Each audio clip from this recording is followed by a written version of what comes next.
갈보리 언덕 위에서 나를 바라보신 예수, 가장 낮은 그곳에서 나를 바라보시는 예수,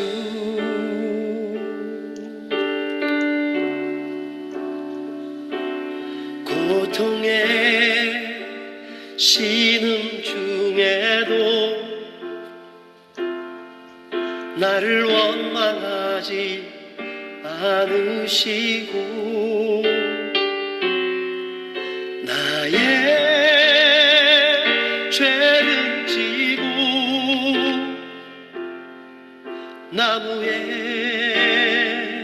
달리셨네.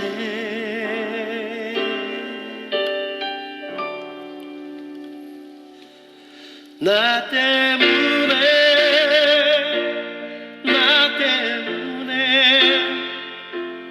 예수 십자가에 달리셨네.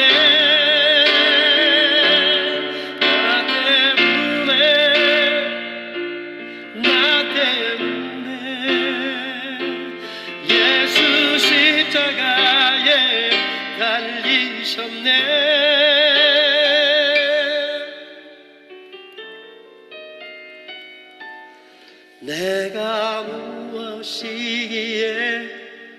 내가 무엇이기에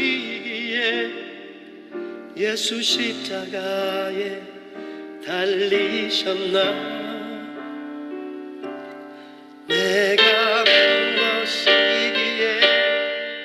내가 무엇이기에 그 보혈의 사랑을 얻는가.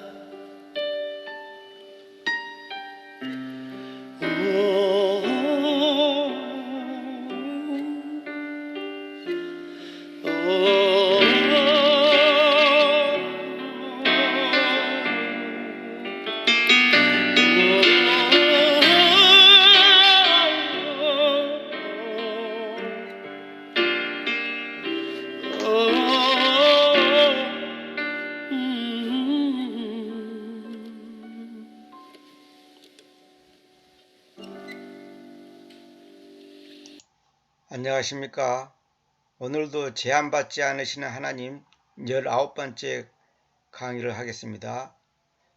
믿음이 있다는 것을 무엇으로 확인합니까? 믿음을 얻는 방법, 이래 돼 있죠. 지금부터는 이미 진리로 받아들여진 것들을 어떻게 경험하고 누릴 수 있는가 하는 문제를 다루겠습니다. 진리로 받아들여진 것을 실제화가 돼야 되거든요. 내한테서 경험하고 누릴 수 있는가, 어떻게 하면 그럴 수 있는가, 우리의 경험 너머에 있는 것들을 어떻게 경험할 수 있습니까? 우리의 이성을 초월한 일들을 어떻게 알 수 있겠습니까? 믿기지 않고 모순되는 것처럼 보이는 것들을 어떻게 알 수 있겠습니까? 오해하지 마십시오. 우리가 자주 넘어지는 부분이 바로 이 부분입니다. 하나님께서는 결코 우리가 메울 수 없는 틈이 존재한다고 선언하십니다. 우리가 결코 메울 수 없는 틈이 있다는 거예요. 우리의 힘으로는 절대로 메울 수 없는 틈이 존재한다고 선언하십니다. 그런데 사람들은 이 사실을 부인하지요. 즉, 눈에 보이는 모든 틈은 인간의 노력으로 메울 수 있다고 주장하는 것입니다. 이게 바로 사탄의 소리거든요.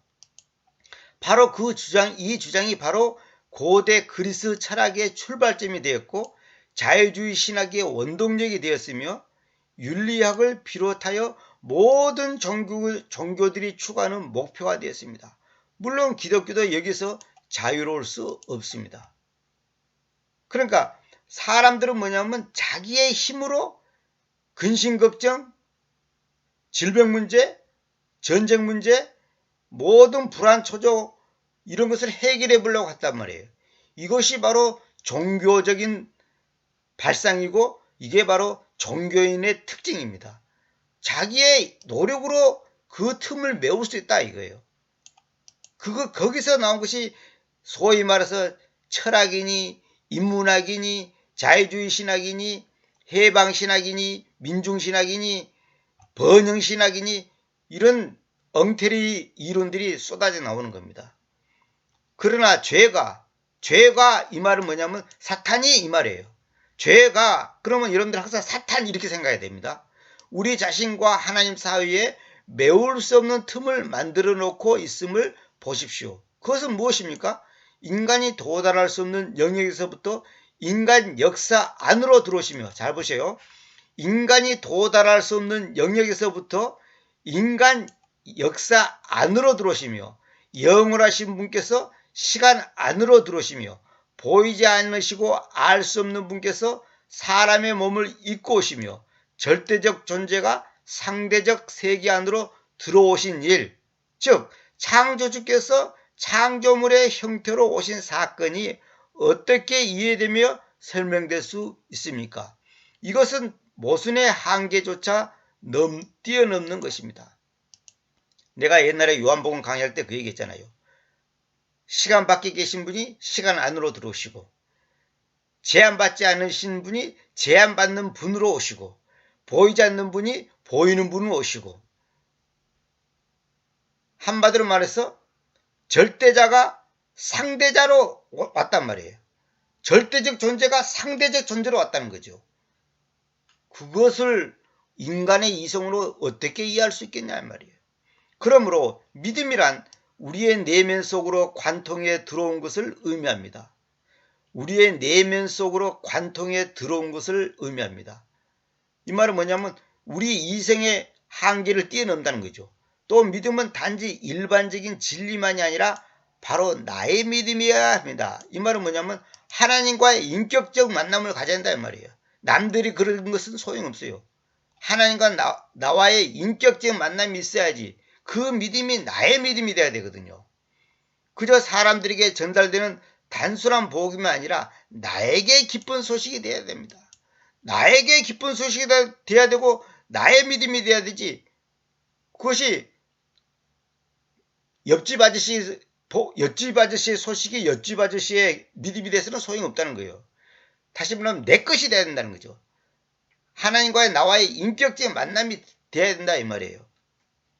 그래서 사람들은 뭐라 하냐면 자신의 실상, 자기 합리화, 자신과 하나님으로부터 죄를 숨기기 위해 은신처를 찾아 애쓰던 일, 그 다음에 유행이나 감각적인 것에서 만족을 구했던 것, 인간의 윤리와 종교와 철학, 그리고 자기 중심적 자아가 실제로 삶을 살고자 할 때 결국 산산이 부서지고야 마는 이상주의 등을 추구했던 것입니다. 그래서 사람들은 뭐냐면 그것을 내 것으로 만들기 위해서 이런 인간적인 방법을 썼다 이 말이에요.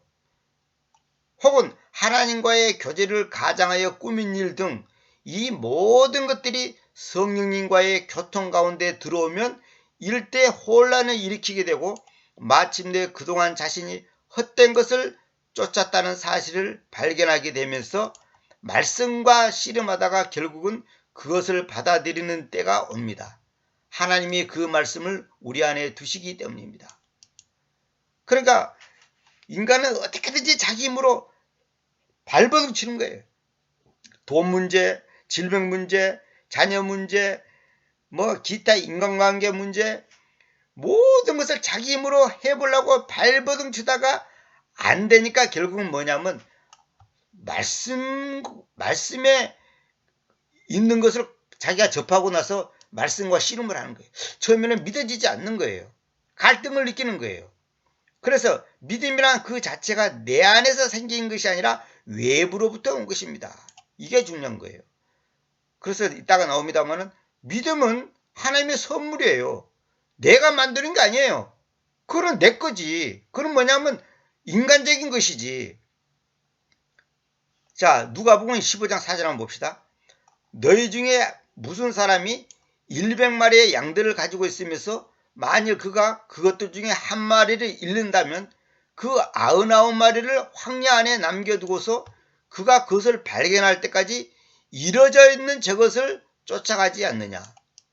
그러니까 100마리 양들 중에 한 마리를 잃으면 그 99마리를 딱 남겨두고 그 한 마리를 찾기 위해서 쫓아가는 거예요. 이 주인은.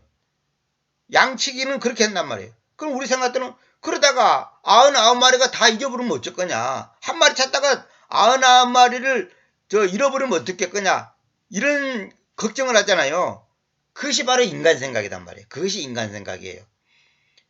부모가 자식이 10명 있는데 그중에 한 아이가 매우 아팠어. 그럼 어떻게 됩니까? 그 아픈 한 아이에게 모든 것을 집중합니다. 돈과 시간과 정성을 모든 걸 집중하는 거예요. 그런데 인간들은 뭐냐면 그 99마리에 자기가 속하지 않다고 생각하는 거예요. 사실상 자신이 잃어져 있는 자이다는 것을 인지하는 것이 진정한 회심의 출발이다. 제가 이거 이제 메모를 해놨죠. 이건 뭐냐면, 내가 바로 잃어버린 자구나.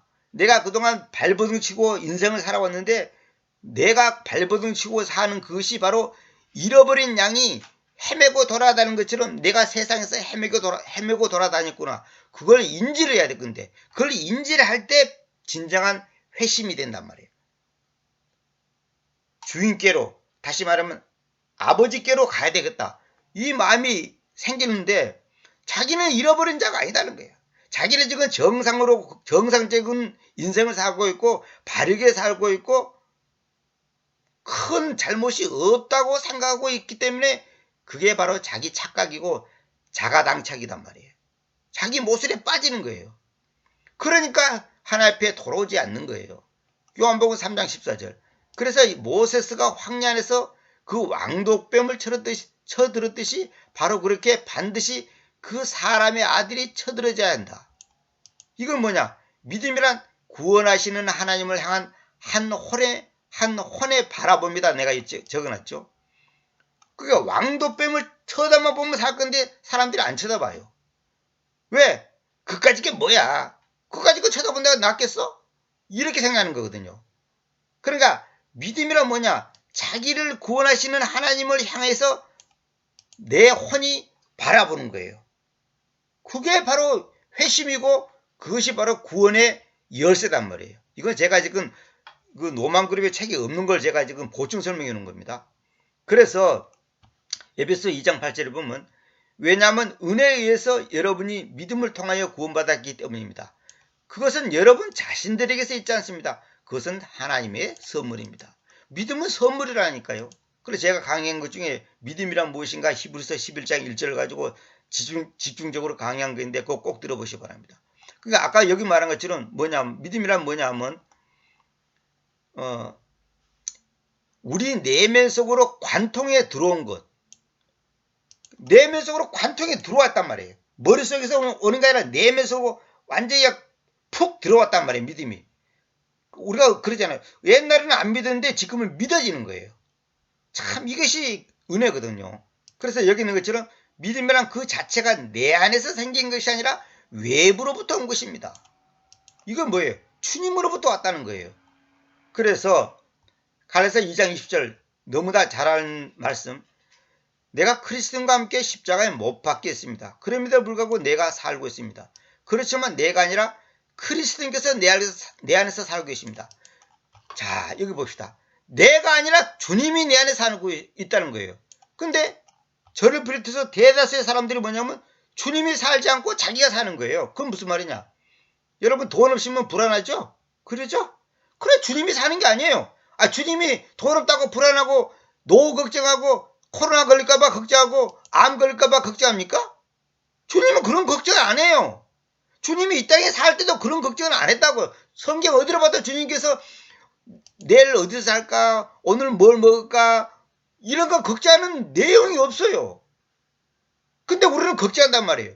그럼 뭐냐? 내 안에서 그리스도께서 살고 계시지 않는다 이거예요. 이것만은 뭔 말이냐면 구원 못 받았다는 말이 아니라 그것이 실제화가 안 되는 거예요. 왜 실제화가 안 되냐? 아직 내가 어린 거예요. 그게 진짜 그리스도가 내 안에서 살아야 되는데 그리고 지금 내가 육체 안에 사는 그 삶을 내가 하나님의 아들의 믿음에서 삽니다. 아들의 믿음에서. 아들을 믿는 믿음이 아니에요. 아들을 믿는 믿음은 그걸 100% 잘못된 거예요. 아들을 믿는 믿음은 내가 만든 믿음이지 나로부터 나온 믿음이단 말이에요. 그래 아들의 믿음을 가지고 갔단 말이에요. 아들의 믿음. 어떤 사람들은 아들의 믿음 그러니까 어떻게 주님이 믿음이 필요하냐 이렇게 하는데 주님이 믿음이 필요한 게 아니라 하나님의 아들 니꼬르 믿음이에요. 하나님의 아들 니꼬르 믿음. 그래서 내가 이제 조금 이따 보여드릴게요. 자, 우선 이것부터 읽고 합시다. 그래서 그분께서는 나를 사랑해서 나를 위해 자신을 주셨다 그래요. 자신을 주셨어. 갈라디아서 1장 4절.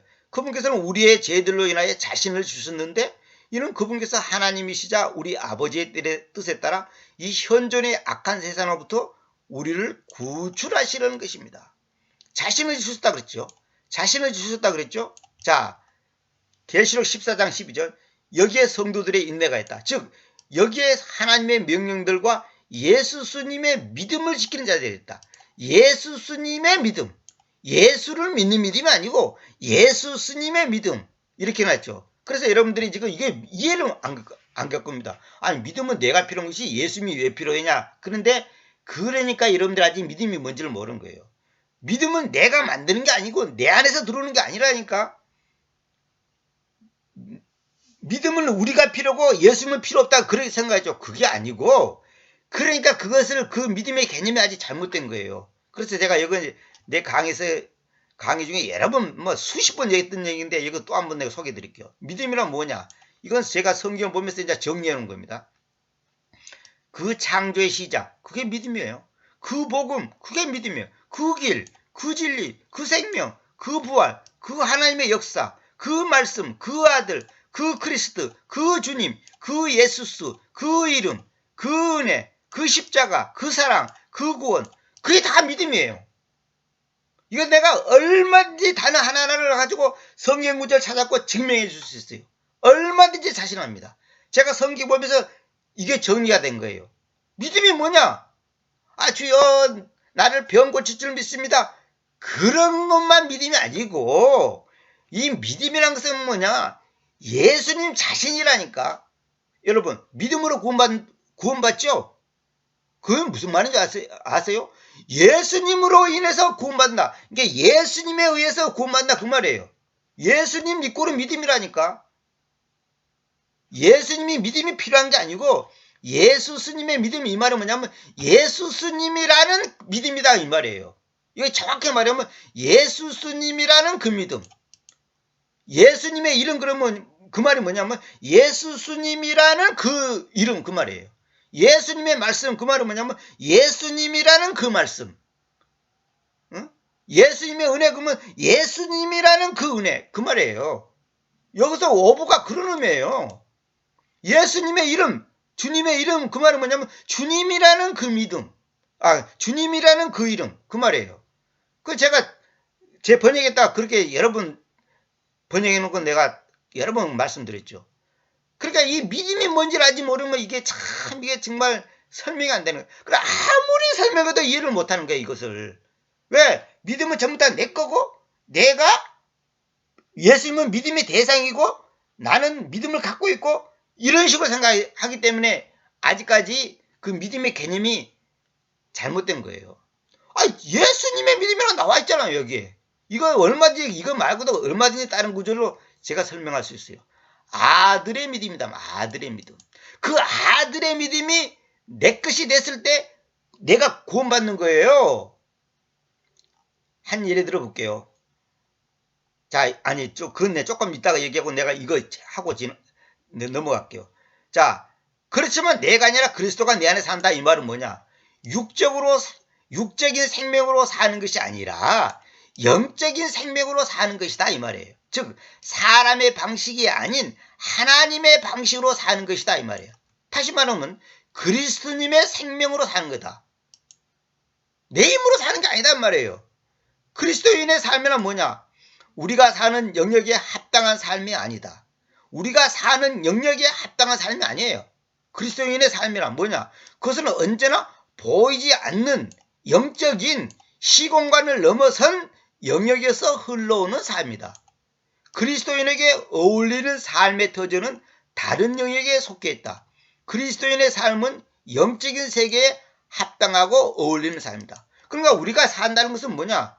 밥 먹고 잠자고 학교 가고 회사 가고 그러다가 늙으면 죽고 그것이 아니에요. 그거는 세상 사람 다 하는 거예요. 그 우리가 사는 거는 뭐냐? 영적인 삶을 산다는 말이에요. 다시 말하면 내가 사는 게 아니라 예수님이 사는 거단 말이에요. 나의 언행심사, 내가 가고 오고 먹고 마시고 잠자고 모든 것이 내가 사는 게 아니라 나를 통해서 예수님이 드러나게 하는 거. 그러니까 겉으로는 내가 사람이고 보잘것없는 하나의 인간이지만은 나의 삶을 통해서 예수님이 나타나는 거, 하나님을 드러내는 거, 그게 그리스도인의 삶이거든요. 근데 우리는 뭐예요? 나를 드러내고 내가 돈 많고 내가 유명하고 내가 직장이 좋고 내가 박사고 내가 국회의원이고 내가 이렇게 인기가 있고 대단한 사람이다. 그걸 보여주기 위해서 발버둥 치고 아침부터 코피 터지게 일하고 1등 하려고 발버둥 치고 남을 눌러 이기려고 몸부림치고 있잖아요. 근데 하나님을 믿는다고 하는 사람들도 이 수준에서 지금 머물고 있다 이 말이에요. 그래서 아까 노만 그룹이 지적하는 거예요. 그리스도인들도 예외가 없다는 거예요. 다 그런 수준에서 살고 있다는 거예요. 그러니까 한심하다는 거죠. 참, 저도 솔직히 말해서 그런 단계가 됐다고 자신있게 말할 수 없기 때문에 저도 다 포함되는 얘기예요 지금. 그러니까 우리가 산다는 건 뭐냐? 성경에 주님께서 무엇을 먹을까 무엇을 입을까 염려하지 말라 그러죠. 대다수의 그리스도인들이 이 수준을 못 벗어납니다. 저도 다 살아봤잖아요. 무엇을 먹을까 무엇을 입을까 염려했단 말이에요. 근데 지금은 염려 안 합니다. 진짜로 안 합니다. 저는 진짜로 안 해요. 몰라 그런 환경이 또 닥치면 어쩌려는지 모르겠지만 안 해요. 왜? 그걸 제가 겪어봤단 말이에요. 근데 결론은 뭐냐? 왜 무엇을 먹을까 무엇을 입을까 염려하는 줄 아세요?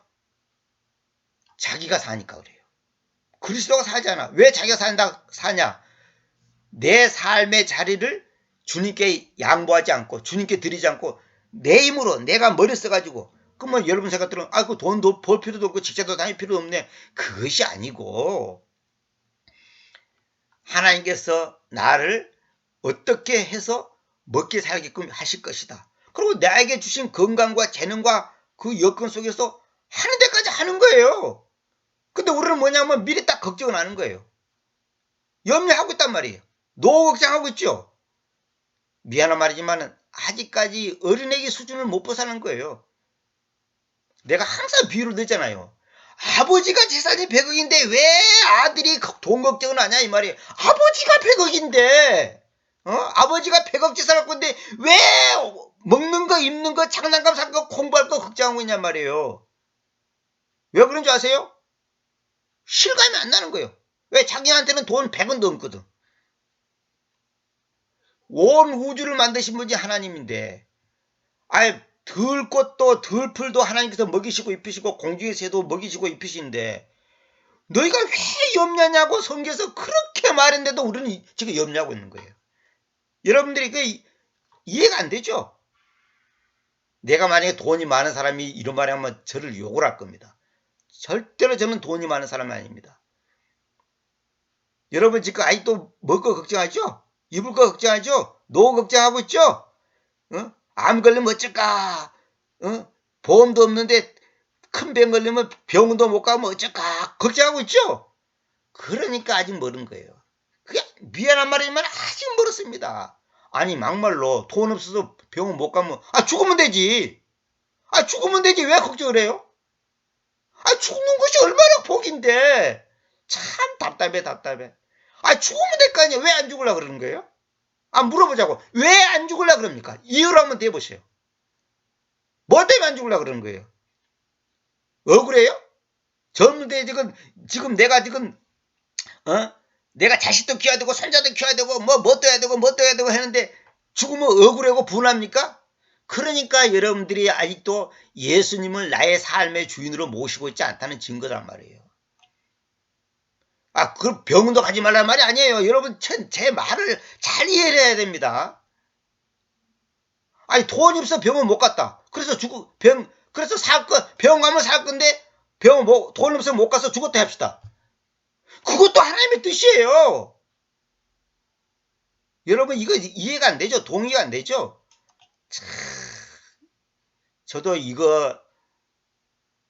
부분을 통과하는데 사실 수십 년 걸렸습니다. 저도. 아무리 이성적으로 생각해도 답이 안 나와요. 그런데 어느 날 주님이 하시는 거예요. 내가 가난한 것도 주님의 뜻이에요. 부자 된 것도 주님의 뜻이에요. 병든 것도 주님의 뜻이에요. 병이 낫는 것도 주님의 뜻이에요. 왜? 이거는 뭐냐? 하나님의 절대 주권에 달렸다 이 말이에요. 내가 돈 있으시면 이럴 건데, 내가 건강했으면 이럴 건데, 그게 내 생각이단 말이에요. 그거는. 고린도서 15장 10절. 그러나 하나님의 은혜에 의해서 지금의 내가 있습니다. 바로 이거예요.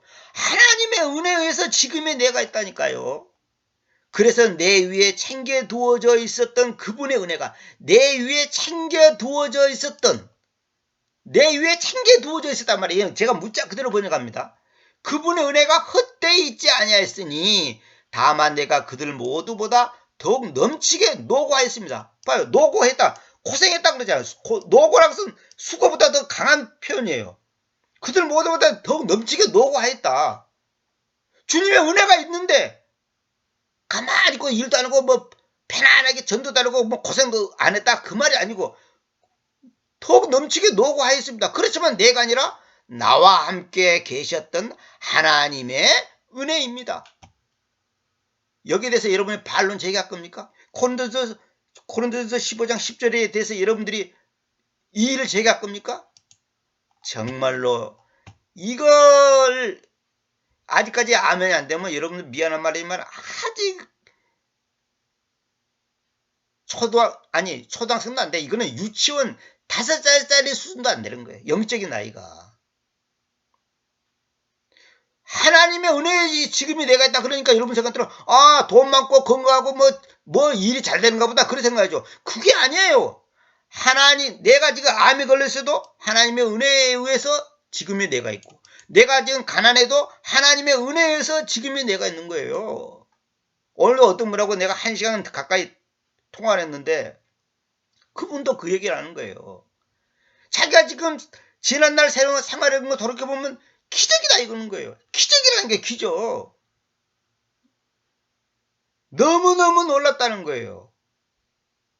자기가 그런 고생을 한 것이 복이었다는 거죠. 복. 자기는 부모가 빨리 돌아가시고 병이 들고 이렇게 고생했는데 그것이 너무너무 괴롭고 힘들었는데 결론은 뭐냐? 주님의 은혜였다는 거죠. 여기까지가 제가 지금 보충 설명을 한 겁니다. 자, 노만그룹의 본문에 들어갑시다. 그분이 성경을 통해 계시한 것, 특히 예수 그리스도에 관한 것은 진리라고 믿는 것입니다. 이게 믿음이에요. 47년 전 내게도 이런 믿음이 찾아왔고 나는 나의 모든 것을 그 믿음에 거는 결단을 해야 했습니다. 그때 내게는 두 가지 분명한 확신이 있었습니다.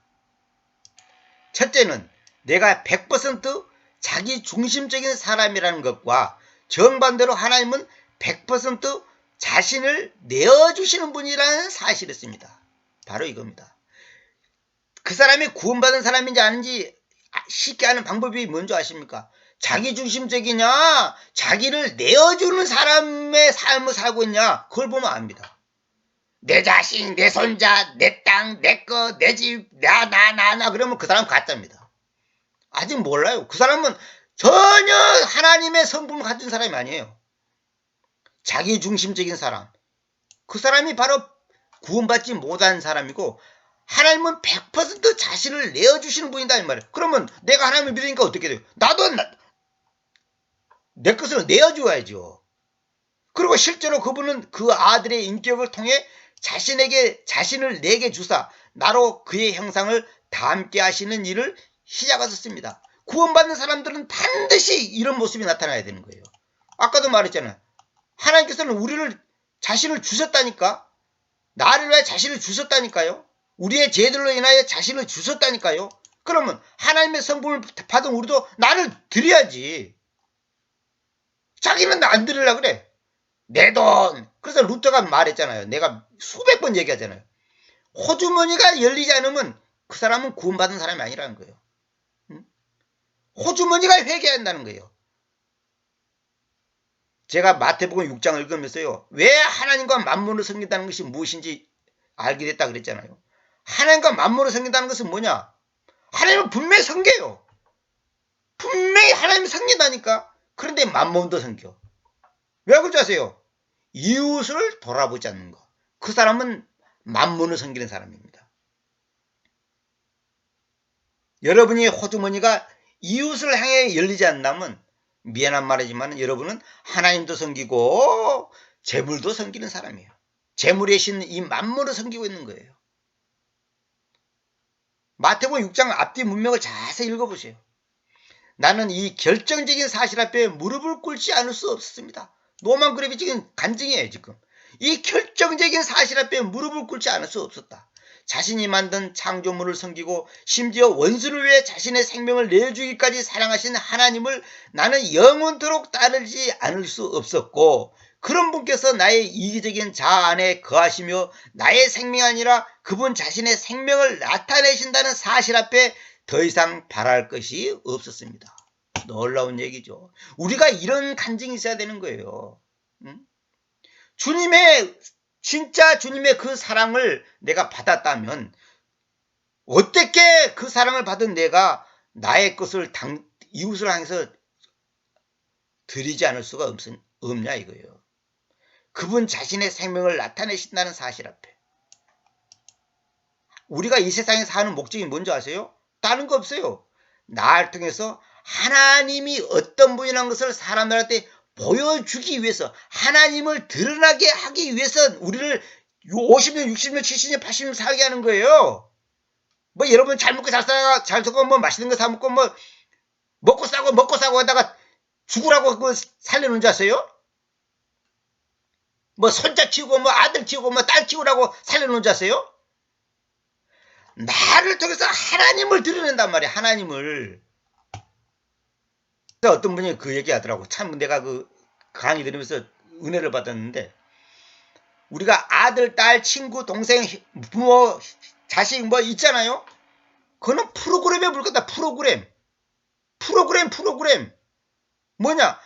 아들과 내, 부모와 나, 형제와 나, 친구와 나, 이 모든 관계가 있잖아요. 이거 프로그램이라는 거야. 프로그램. 근데 왜 이 프로그램이 필요했냐? 왜 하나님이 우리에게 부모도 주고 자식도 주고 형제도 주고 친구도 주고 돈도 주고 직장도 주고 이런 거 좋은 줄 아세요? 딱 한 가지예요. 목적이. 그것들보다 나를, 즉 하나님을 더 사랑하라고. 하나님이 나한테 100만 원을 줬다. 저놈이 100만 원을 더 사랑하는지 나를 사랑하는지 그걸 보는 거야. 하나님 나에게 자식을 줬다. 저놈이 자식을 나보다 사랑하는지 자식을 더 사랑하는지 그걸 보기 위해서 주신 거예요. 직장을 줬다. 왜 직장을 줬냐? 네 잘 먹고 잘 살라고 준 게 아니고 저놈이 직장을 나보다 사랑하는지 저 직장보다 나를 더 사랑하는지 그걸 보는 거예요. 하나님이. 결론은 뭐냐? 성경에 뭐라고 써요? 부모나 형제나 아내나 남편이나 자식이나 그 어떤 것보다 하나님을 더 사랑하지 않다면 그는 주님께는 합당하지 않다. 꽝이야, 꽝. 뭐 손자가 잘 되고 뭐 자식이 잘 되고 뭐 사업이 잘 되고 뭐 시험이 합격하고 뭐 승진을 하고 어쩌고, 여러분이 그것에 마음이 가 있다면 미안한 말이지만 여러분은 아직까지 멀었습니다. 그건 하나님이 우리에게 이 세상을 우리를 살게 하는 목적하고는 지금 전혀 어긋나 있는 거예요. 하나님이 나한테 100억을 딱 줬다. 100억을 줬더니 저놈이 100억에 눈이 멀어가지고 완전히 뒤집어졌구나. 그러니까 돈을 안 주는 거예요. 돈 주면 큰일 나거든. 큰일 나거든요. 왜 하나님이 우리를 빨리 데려간 줄 아세요? 더 이상 죄 짓지 말라고 빨리 데려가는 거예요. 그래서 빨리 죽는 것도 복이에요, 사실은. 제가 그 30 몇 살 때 저보다 한 10살까지는 아니라도 한 6, 7살 작은 사람이 몹쓸병에 걸려서 빨리 세상을 떠났거든요. 젊은 사람인데 아주 믿음이 신선한 사람인데 제가 너무 안타까웠어요. 도울 힘도 없고. 그리고 또 의학적으로도 의사가 그러더래요. 불가능하다 그러더라는 거예요. 결국 죽었거든요. 근데 그 사람이 얼마나 얼마나 부러운지 제가 말도 못해요. 왜? 그 형제가 주님을 신실하게 믿는 형제인데 몹쓸 병에 걸려갖고 제대로 치료를 못 받고 세상 떠났단 말이에요. 지금 돌이켜보니까 하나님이 그 형제를 너무너무 사랑했구나. 그 형제가 100살까지 산다고 해서 더 나을 거 없어요. 물론 또 살게 하는 것도 또 하나님 뜻이 있겠죠. 빨리 죽는다고 해서 불행한 게 아니에요. 나는 이 결정적인 사실 앞에 무릎을 꿇지 않을 수 없었습니다. 자신이 만든 창조물을 섬기고, 이 말은 뭐냐면 하나님께서 인간을 만들었는데 하나님이 인간을 섬기잖아요. 왜? 인간을 위해서 자신이 죽으셨잖아요. 이런 놀라운 사실 앞에 자기가 더 이상 바랄 것이 없었다는 거죠. 그 고백은 지금도 변함이 없습니다. 불신은 믿음과 마찬가지로 의지의 행위입니다. 반면 의심은 의지의 행위가 아닙니다. 그것은 우리가 우리 영역 밖에 있는 것을 받아들일 것인가 아니면 거부할 것인가를 결정하기까지 우리가 취하게 되는 유일한 태도를 말합니다. 불확실성, 즉 의심은 무엇인가를 결정하도록 자극하며 활력을 불어넣는 요소입니다. 의심이 믿음의 토대가 되는 것이 바로 그 순간입니다. 우리가 의심을 갖는 것을 나쁘게 생각하면 안 돼요. 당연한 거예요. 우리 인간은 당연한 거예요. 눈에도 안 보이고 귀에도 안 들리는데 의심을 갖지. 근데 그 의심조차도 하나님께서는 믿음의 토대가 되게 한다는 거예요. 그러니까 내가 불신할 거냐 의심할 거냐 여러분들이 잘 결정하십시오. 불신은 믿음과 마찬가지로 의지의 행위예요. 여러분이 불신하고 싶으면 불신하는 거예요. 그래서 자기가 선택하라는 거예요. 인간은 삶을 그 자체에 대한 완전한 지식에 근거해서 행동하기보다는 넓은 의에서 믿음으로 행동하는 것입니다. 이 말을 잘 이해해야 됩니다. 이런 각도에서 보면 아무리 작은 행동일지라도 그것은 의심을 딛고서 믿음입니다. 이 말은 뭐냐면 우리가 말하는 성경에서 말하는 그런 믿음은 아니고 아무리 작은 것도 믿음이 있어야 되는 거예요. 쉽게 말해서 이발소에 가서 목을 내놔가요. 그 날카로운 면도칼 앞에 목을 내놔. 왜요? 이발사 아저씨를 믿기 때문에 내놓는 거예요. 이발사 아저씨가 날 죽이지 않을 거라고 믿기 때문에. 식당 가서 우리가 의심없이 밥 먹잖아요. 이 음식에다가 독을 탔는지 안 탔는지 의심하지 않고 이 식당 주인 아주머니가 이 음식을 건강을 위해서 잘 만들었을 거라는 그 믿음이 있기 때문에 먹는 것이지. 그 믿음이 없이는 어떻게 밥을 먹어요? 응? 내가 기차를 타면 기차가 안전하게 잘 갈 거라고 믿기 때문에 타는 것이지. 안 그러면 그걸 어떻게 타겠어요, 기차를. 어떻거나 사람은 믿음이 있기 때문에 행동을 한다는 거예요. 근데 그 믿음 갖고는 천당 못 갑니다. 믿음도 믿음 나름이지. 예수님의 믿음, 아들의 믿음, 하나님 안에 있는 믿음. 그 믿음만이 천당을 가는 거예요. 이발소 아저씨한테 목을 맡기는 그런 믿음 갖고는 천당 못 간다 이 말이에요. 어쨌거나 모든 사람도 다 믿음을 갖고 사는 거예요. 이렇게 이 대학을 가면 내가 좋은 직장을 가질 거야. 이렇게 하면 내가 출세할 거야. 이렇게 하면 사업이 잘 될 거야. 다 믿고 하는 거예요. 믿고 하는 거예요. 지금 믿고 하는 거예요. 근데 실제로 뜻대로 안 되죠. 그러므로 행위란 어떤 차원에서든지 불확실성을 딛고 감행하는 믿음에서 나옵니다. 그렇죠? 우리가 어떤 행동을 한다면 불확실성을 딛고 감행하는 믿음이란 말이에요. 모험을 하는 게 뭐? 내가 비행기를 탔다.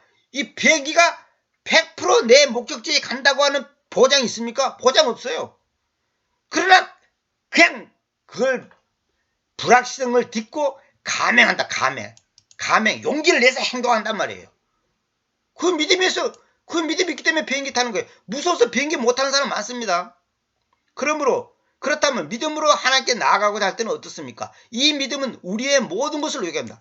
그러니까 아까 이발소에서 식당에서 하는 그런 믿음 갖고는 안 되고 이 믿음은 주님의 말씀을 통해 주시는 내적 확신 외에는 그 어떤 증거도 보여주지 않습니다. 이걸 잘 보세요. 이 믿음은 주님이 말씀을 통해 주시는 내적 확신. 이거에 바로 성경에서 말하는 믿음이에요. 이발소 가는 믿음 그런 거 갖고는 안 되는 거예요. 뭐 체험을 했다, 꿈을 꿨다, 무슨 뭐 환상을 봤다, 뭐 그런 거 갖고 되는 게 아니에요. 그런 믿음 갖고 천당 가는 게 아니에요. 오직 이 믿음으로만 우리는 건널 수 없는 강을 건너 보이지 않고 알 수 없고 불가능해 보이던 영역으로 들어갑니다. 그렇죠. 말씀을 통해, 말씀에 기록이 되어 있으면 그 말씀을 믿기 때문에 그것 때문에 우리가 보이지도 않고 불가능해 보이지도 않고 건널 수 없는 그 강을 허락한다 이 말이에요. 주님이 친히 그 다리가 되어주시기 때문이다. 주님이 그 다리가 되어주시는 거예요. 그래서 사행리 책자 보면 왜 하나님이 저쪽에 있고 인간이 이쪽에 있는데 중간에 죄라고 하는 구렁텅이가 있잖아요. 걸프가 있잖아요. 걸프가. 그래서 중간에 뭐가 있어요. 십자가가 딱 놓여져 있잖아요. 그 십자가가 바로 예수님이. 그 십자가 다리가 있기 때문에 우리가 건너가는 거예요. 그 주님이 다리가 되어주신단 말이에요. 인간 편에서 보면 이 강은 여전히 건널 수 없는 것으로 여겨지고 또 건너편에는 아무것도 없는 것처럼 보입니다. 그러므로 믿음은 그 믿음에 대한 한 개인의 반응에 기초하고 있다는 사실을 당신이 깨닫지 못한다면 당신이 여전히 이 편, 즉 인간 편에 머물러 있는 것입니다.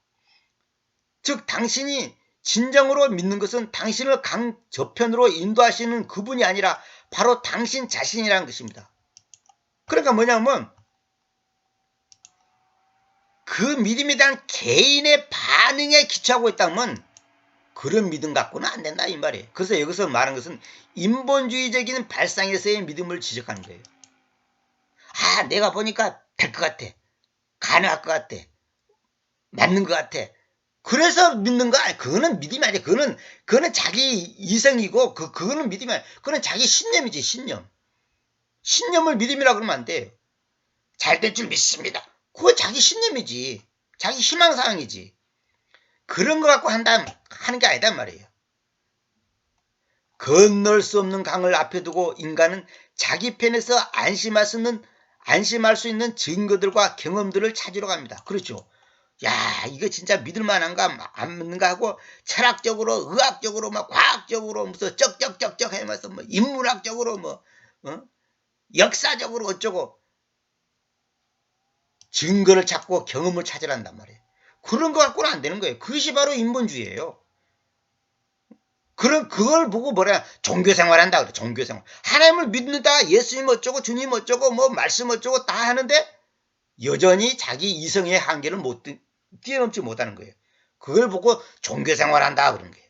종교인. 크리스찬이 아니라 종교인이다 말이야. 종교인. 종교인은 지옥 가는 거예요. 그러나 그 강 건너편에는 인간이 영원히 알 수 없고 눈으로 볼 수 없는 하나님이 계십니다. 참 놀라운 거죠. 그리고 믿음이란 바로 건너편에 계신 하나님께 모든 것을 거는 행위입니다. 건너편에 계신 하나님께 모든 것을 거는 행위. 100%, 99%는 안 돼. 100% 걷는 거예요. 즉 인간 편에서는 아무것도 할 것이 남아있지 않다는 뜻입니다. 그렇죠. 그래서 행위로 구원받지 않고 믿음으로 구원받는다는 말이 그 말이에요. 인간 편에서는 할 수 있는 거 아무것도 없어요. 하나님이 직접 담당하시는 신앙교육은 어떤 면에서 우리로 하여금 견디기 힘든 과정을 통과할 것을 요구합니다. 그렇죠. 견디기 힘들어요. 왜? 도저히 안 믿어지는데 불안하고 초조하고 의심이 갈 수밖에 없어요. 그러나 더 이상 하나님이 느껴지지 않고 성경을 읽어도 별 감동도 없고 기도는 희미해지고 가슴은 냉랭하고 열매는 전혀 맺지 않는 그런 시간들을 말입니다. 그런 경우가 있다는 거죠. 그렇지만 이러한 때가 우리의 영적 건강을 위해 가장 좋은 기간이 됩니다. 도대체 하나님이 계신지 안 계신지 믿어지지도 않고 의심이 되고 가슴이 차갑고 기도도 안 나오고 그럴 때가 있지만은 그것이 나쁜 게 아니라 그것이 영적 건강을 위해서 가장 좋은 기간이 됩니다. 왜? 파도를 타듯이 올라갔다 내려갔다 믿어졌다 안 믿어졌다 이런 갈등을 느끼는 것은 정상이에요. 정상이라고. 낙심이 될 때도 있고 하나님을 향해서 그냥 막 원망이 나올 때도 있고 불평불만이 나올 때도 있단 말이에요. 그리고 이런 기간은 우리가 다음과 같은 한 가지 교훈을 다 배울 때까지 계속됩니다. 그렇죠. 믿음은 우리에게 속한 것이 아니라 하나님께 속한 것이다. 아까도 말했잖아요. 왜냐하면 그것은 하나님께서 우리 안에 계신 그분 자신을 믿는 것이기 때문입니다. 우리 안에 계신 그분 자신을 믿는 것입니다. 따라서 믿음이라는 이런 사실 앞에서 긴장을 풀고 편하게 쉬는 것 외에 그 무엇도 아닙니다. 그분에 대한 나의 느낌이나 지식 또는 경험으로 구성되는 나의 믿음, 느낌이 있고 지식이 있고 경험으로 구성되는 나의 믿음, 이 믿음과 하나님의 믿음은 분명한 차이가 있습니다.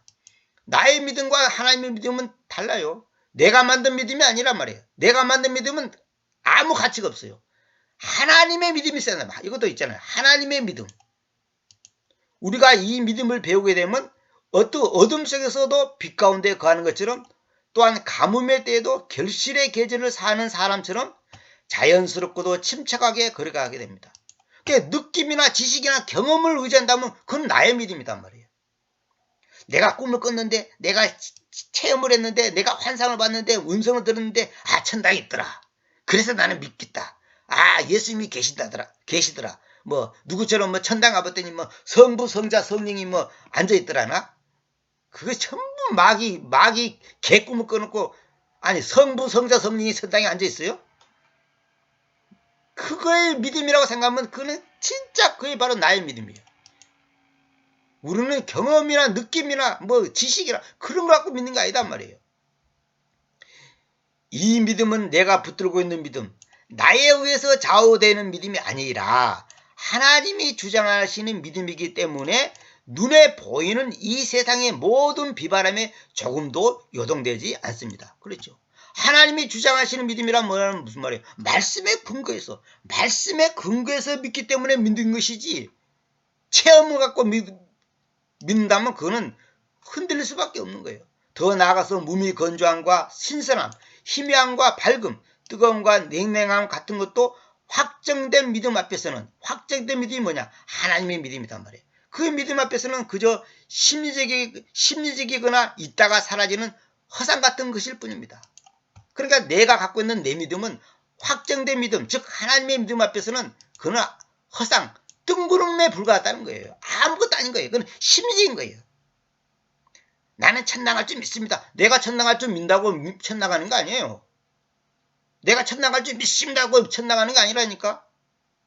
하나님의 믿음을 갖고 있고, 예수님의 믿음을 갖고 있고, 아들의 믿음을 갖고 있어야지 천당하는 것이지, 믿습니다 한다고 뭐 천당하는 거 아니에요. 내가 뭐 50년 믿었고, 뭐 교회에서 장도 생활했고, 뭐 헌금을 매덕을 했고, 뭐 성경 구절을 많이 읽었고, 뭐 봉사도 많이 하고, 뭐 어쩌고 저쩌고, 그런 거 갖고 천당하는 거 아니단 말이에요. 재차 말하자면 우리는 무엇을 해내는 존재가 아니라 그저 받는 존재입니다. 받는 존재, 이 말은 뭐냐?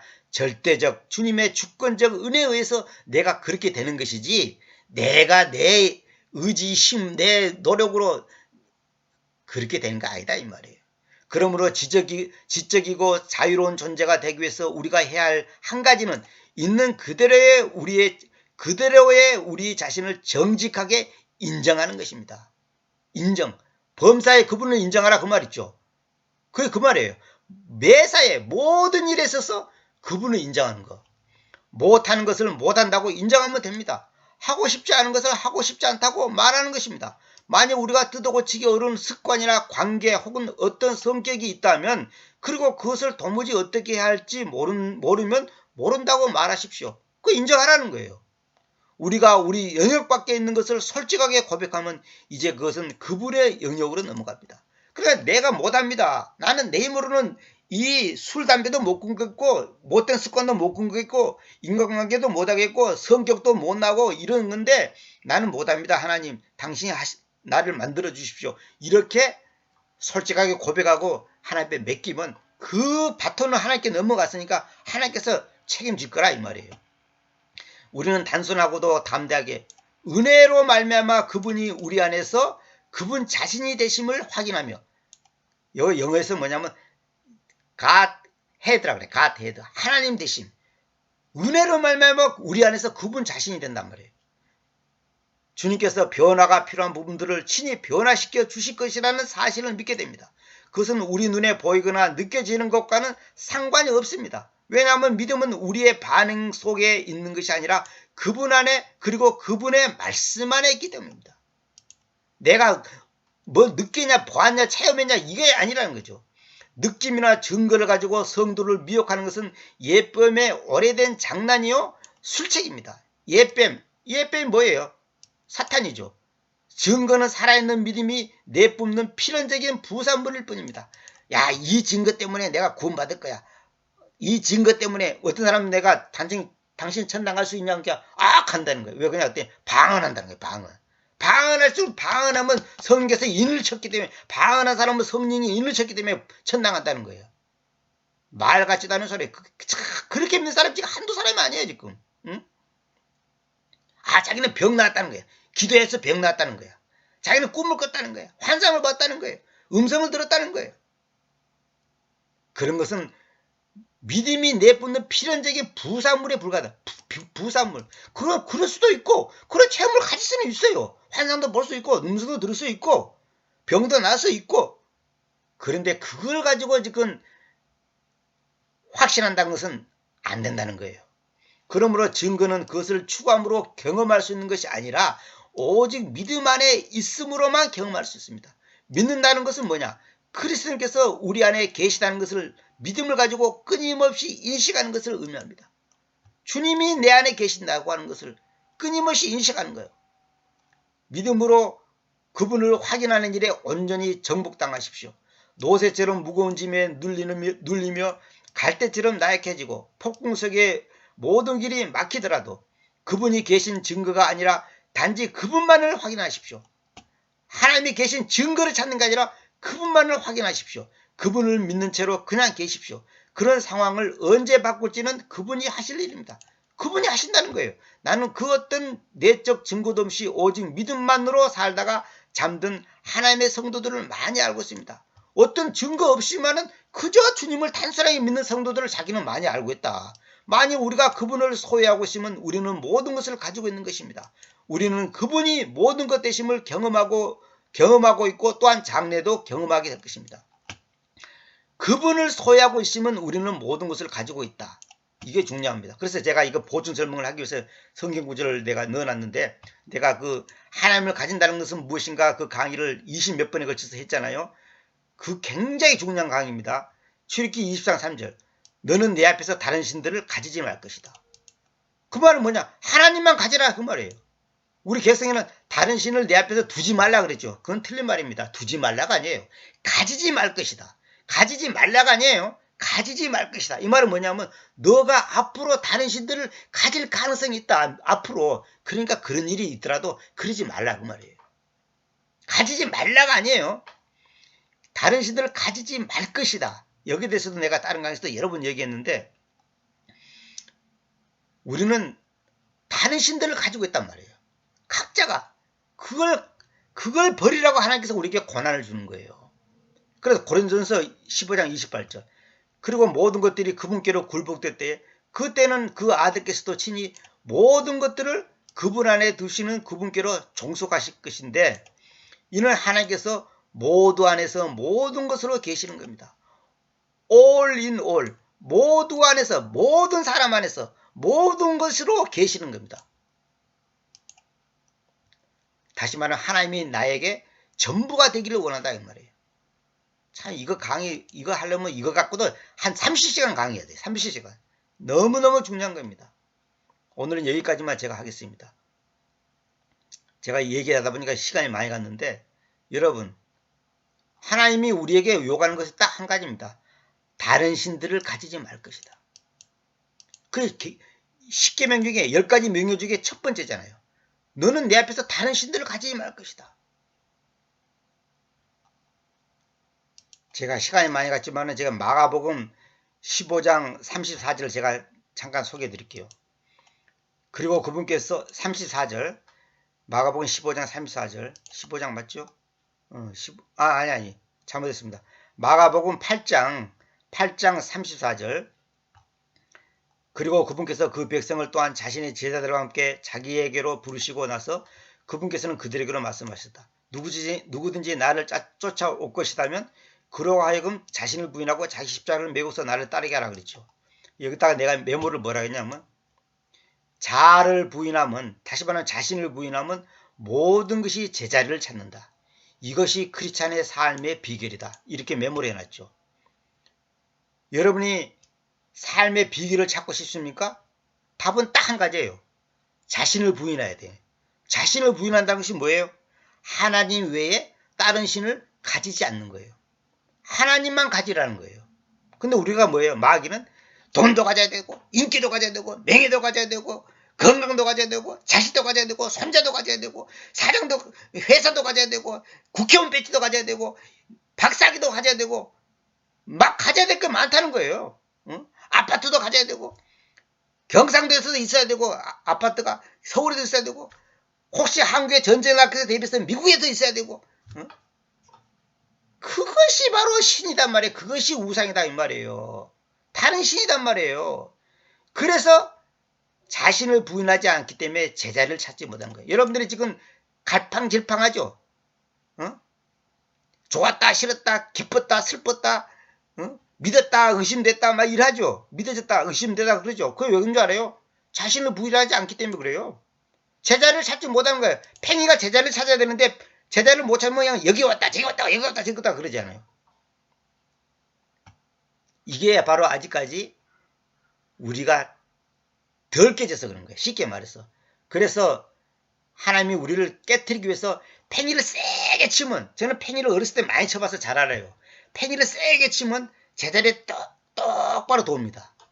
헤매지 않아요. 근데 어설프게 주면 여기저기 돌아다니다가 팍 쓰러져 버려요. 왜 하나님이 우리에게 권한을 준지 아십니까? 제자리 찾으라고 권한을 주는 거예요. 제자리 찾으라고.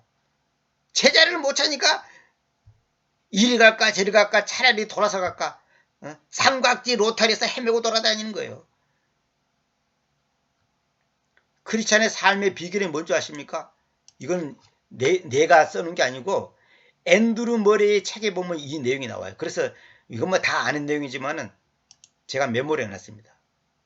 앤드루 머레이라고 유명한 분이 있잖아요. 그분이 자기가 쓴 책에 이런 말이 있어요. 자아를 부인하면 모든 것이 제자리를 찾는다. 여러분이 지금 헤매고 있습니까?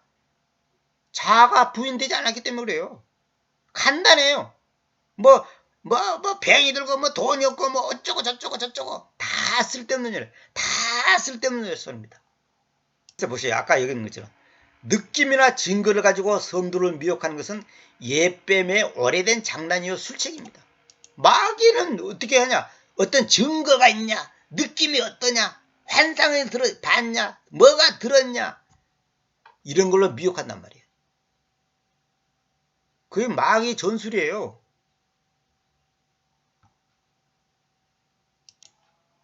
마귀 전술에 속을 것인지 하나님만을 가질 것인지 선택은 여러분에게 달렸습니다.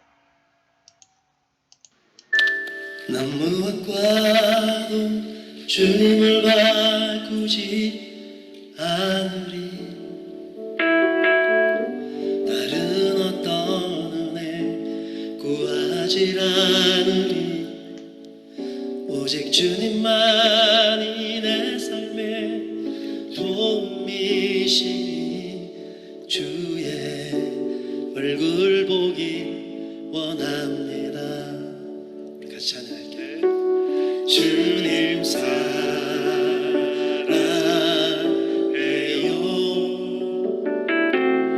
억만과 정성 다해